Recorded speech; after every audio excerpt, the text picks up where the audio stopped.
here I go again. Hello everybody, my name is Mark. Hey, what's up guys, Ezekiel here, and I'm so excited because the Maybe Man is finally here. And also, I'm sick. I don't care. I know you guys should be like, Ezekiel, what are you doing? Rest yourself. No, I'm making this for you guys. I mean, I'm kind of feeling better, but still, I just wanted to do this and not be too late to talk about this. But after waiting for a while, it is finally here, and man, you can...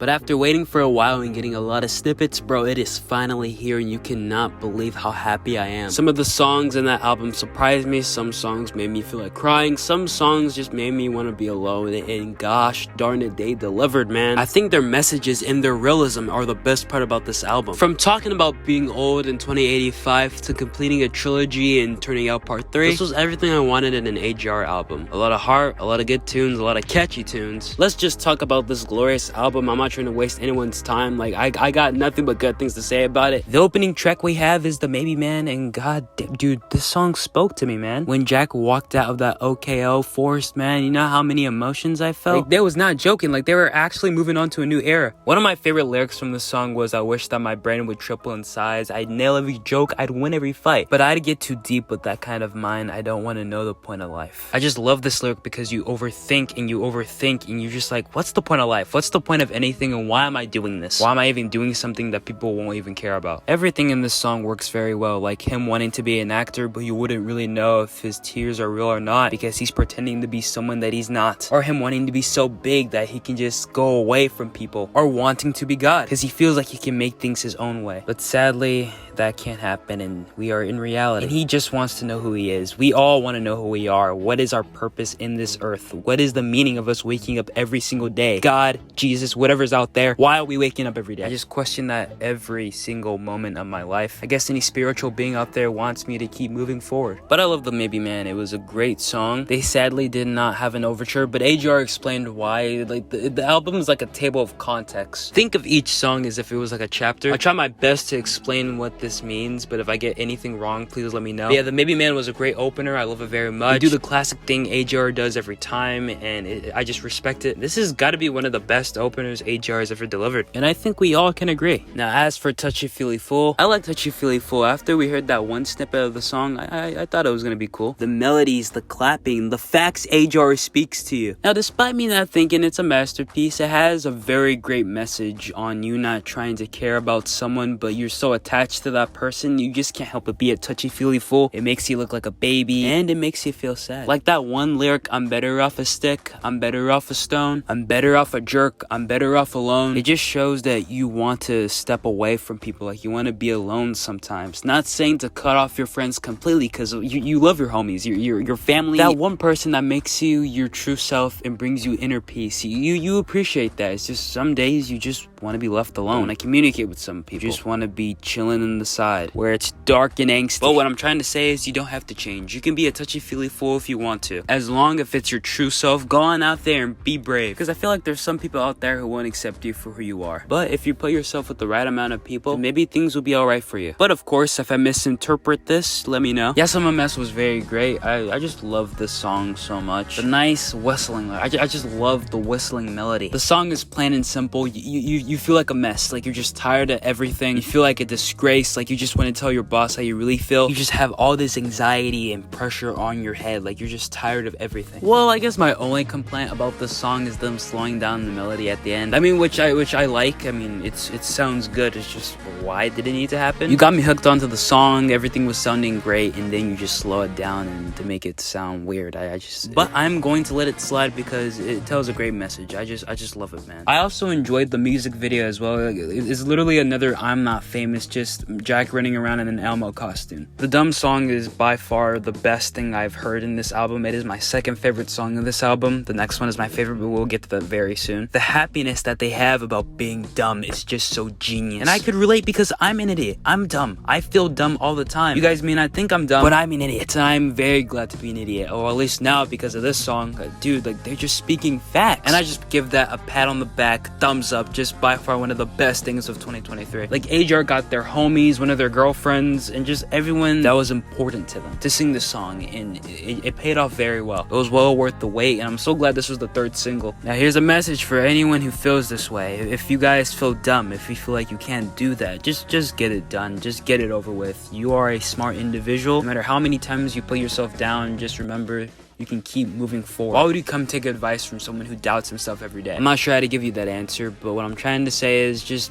do the right thing. That's all I gotta say. Just get it over with and don't doubt yourself. Just keep moving forward. And it's okay to be dumb. It's okay to be an idiot. It's okay to not understand things sometime. It's all fine. That's how you learn. And that's totally why that little girl in the song, I forgot her name, said you should not have done that because you made a mistake, you dummy. But that is why I love the dumb song and why it's okay to be dumb. I'm dumb. They're dumb. And it is okay. Inertia, inertia, inertia. Man, where do I even begin with this? I think I love this song so much because it reminds me of something that will be on the Neo Theater. But yeah, I know what inertia means, and AJR nailed the message on this one. What a phenomenal thing to say. Just a tendency to do nothing to remain unchanged. Don't listen to no one and just do you, bro. Like, sure, I get remarks here and there, but I'm not changing. I ain't changing for you. I'm being myself, and it's gotta be this far. And I still can't believe this was the first song that was teased to us in the first TMM trailer. But what other cliche thing you want me to say about inertia? It's very bright. It's colorful. I can just feel the music uplifting me when I'm feeling sad. Don't I love it bigger, better, but I do what I can. That's the word of the day. But inertia, man, if I could just describe it in one word, it would be glorious. Turning Out Part 3 was incredible and a beautiful conclusion to the Turning Out series. Turning Out Part 1 focuses on the confusion of being in love with someone, and Part 2 focused on, am I really in love with that person? Are they really the one for me? Like, do I really deserve them? And then Part 3 focuses on wanting to be with that person forever, maybe starting a family with them. And although they're scared, they're willing to find out how it turns out. Oh my god, dude, if that's not good storytelling, then I don't know what. Everything leading up to this has just been one roller coaster. It's nice to see how mature and grown Ryan has came. Him making a realistic look at love got me feeling that maybe one day I could find someone. Love is such a weird thing, man, but it's nice to have bands like AJR got me looking at the realistic side of it. And it's okay to be nervous. It's okay to be scared. Like, just take the bull by the horn and just handle the relationship. You may feel anxious. You may feel like you're not good enough for that person and why you're even with that person. But if everything goes well, you'll see how you'll turn out. Maybe things will go well for you. I mean, look at Ryan. I mean, that's my boy right there. He's getting married. Not trying to rush anything, but hey, I mean, I can't wait to meet Winter. But yeah, guys, Turning Out Part 3 was a great song, and it led up to the hype, man. Like, it's a beautiful, satisfying journey. The beautiful satisfaction of this whole trilogy is just mwah. This is a great song I've been waiting for a while, and I'm glad that it's finally here. And after listening to it, I knew I was gonna love it. As for Hole in the Bottom of My Brain, okay, alright, I'm gonna be honest with you guys, dude. I love AJR so much, don't get me wrong, but this...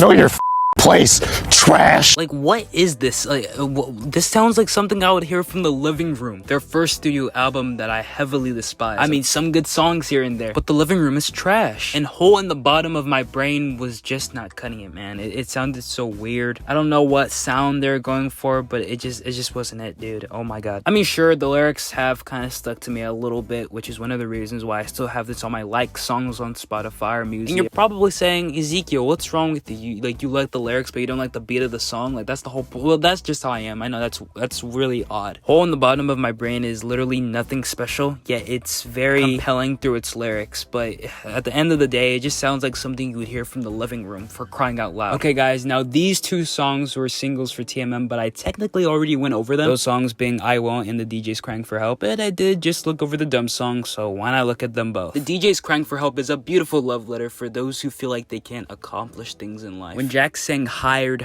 can I get hired? I got no skills except getting high. That is such a relatable line, because what if you smoke? What if you do all that stuff to put all stress out of your mind, and you try to get hired for a job, and that's the reason why you can't get hired for the job, because you smoke and do all that stuff. I'm so happy that AJR writes songs like this, because they're touching into their feelings, and in one of their interviews, they say they just get more personal and personal with each song they write, and god, dude, it's just so perfect. I can see the adoration they put into this song, and the energy, the message, it just all flows together, and I just love it. I Won't was such a banger. Now, I'm gonna be honest, I don't really understand the meaning of it. I mean, I kind of do, but I kind of don't. I assume the meaning is AJR is getting tired and sick of all this annoying stuff that's happening, and they're basically saying, I won't, because they're getting tired of it. But I will tell you things I liked about it. I love the groovy bass, that weird little laugh that Ryan did. It sounds so goofy. The powerful lyrics that hit you through sounds so majestic. I Won't was such a mysterious song to listen to, but it is very original, and I do respect the thing AJR was going for. You guys can give me the true meaning of I Won't, though. I'll be very pleased to know. Steve's Going to London was a good song. I mean, I guess my own only complaint about it is the weird transition they go for. Is what were they thinking? Like that part when he said, "I try hard to write a." I mean, the lyrics they're fine. It's just I didn't really like the transition they were going for. But the way they came up with the song is very impressive. They said it on the Zach Sang podcast. And Steve is their manager. The song's good. The song's chill. I don't really know what they're going for, but it's a catchy, silly tune that just gets you uplifted and makes you feel something. Like I said, the only complaint is the transition. I didn't really like. But hey, the lyrics they're fine. So I guess that's kind of a pass. But man, I just didn't. I just hated it. Like, why did they need to transition? God Is Really Real was such a emotional song that's just like the main thing I can say right now. It was to honor their father, and gosh darn it, dude, I just really wanted to meet him if I ever went to an AJR concert. That was just like my main goal. I remember the day I slept and then I just got a random notification from AJR that they had made a new song, and I was confused at first, but after listening to the song and after that recent post saying that their father was sick, I just immediately knew right away. I was just like, man, I felt so bad for them. I don't know what God they're referring to, but whatever God they're trying to bring up into the situation, that's good for them. At least they had some spiritual upbringing and they made a song about it. But this was a beautiful love letter to their father, and I hope AJR are doing okay. I really hope. It's a really emotional, great song, and I believe there's no reason to even hate on it. I don't find nothing to be hated on about this song. Like, there's nothing. Probably some songs, but this one, not at all. And finally, we have 2085. Ooh, 2085. What a year, guys. This song almost made me cry. Yes, and I'm not ashamed to admit that. I'm not gonna stand here and lie to you guys. Yes, I almost did. Like I said last time, I calculated the year I was going to turn 2085 and I was going to turn 77. But in my opinion, I think the best lyrics in the song were, "You gotta get better, you're all that I've got," because that's relating to their father who had passed away, and gosh bro, I miss him. Makes it even more emotional because, you know, they wanted him to get better. And also, don't take forever, you're not here for long. Like, gosh bro, like that is some motivation. If there's something that you just want to do, or just get off your chest, or just something that you're so passionate about, don't lay around like a little you know what, because if there's something that you don't like doing, just don't do it at all. But yeah, 2085 is a beautiful love letter, man.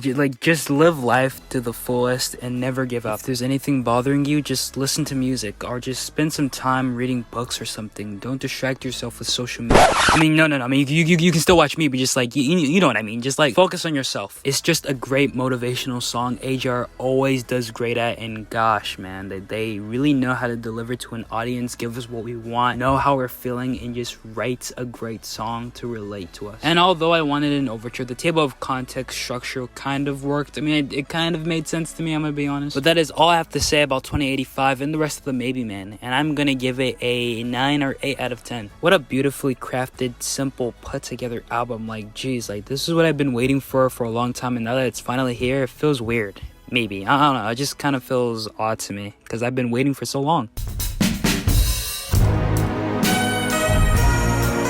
TMM was worth the hype, and it has been one of the best things I've heard in 2023. Sure, some weird beats here and there, but the messages were really great, got me pushing forward, got me thinking more positively sometimes because I have negative thoughts all the time, and I just try to keep pushing forward. I mean, to be honest, the reason why I love AJR so much is because when they make their songs, when I hear their songs, I can picture myself in that moment. Like, for example, there are some lines in the Maybe Man that I related to. I wish I was God, you know, I wish I was stoned so I couldn't feel. Like, everything that they were saying, I wish that were me sometimes. But if you look at it realistically, it would just end up bad. So what's the point of having those choices when the outcome would end up terribly? The entire message of the Maybe Man is about questioning yourself in song form, trying to find meaning in your life and in a sense of who you truly are and what the point of life is. And also, if I'm not mistaken, didn't they tease a 13th song? But anyway, that's all I have to say. Overall, the Maybe Man was the best thing I got to hear this year, and I'm so glad that we all got to hear this, because us, the AJR fans, we don't have no idea how long we've been waiting for this. But those of you guys who have surprisingly made it this far into the video, tell me in the comments what was your favorite part about TMM. Did you love it? Did you enjoy it? Your thoughts are very interesting to me, so please let me know. And also, if you surprisingly liked what you saw, make sure to like and subscribe. Make sure to spread that love, spread that positivity, and I'll see you guys next time.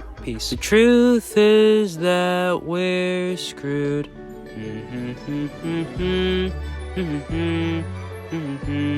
I haven't done this in a while.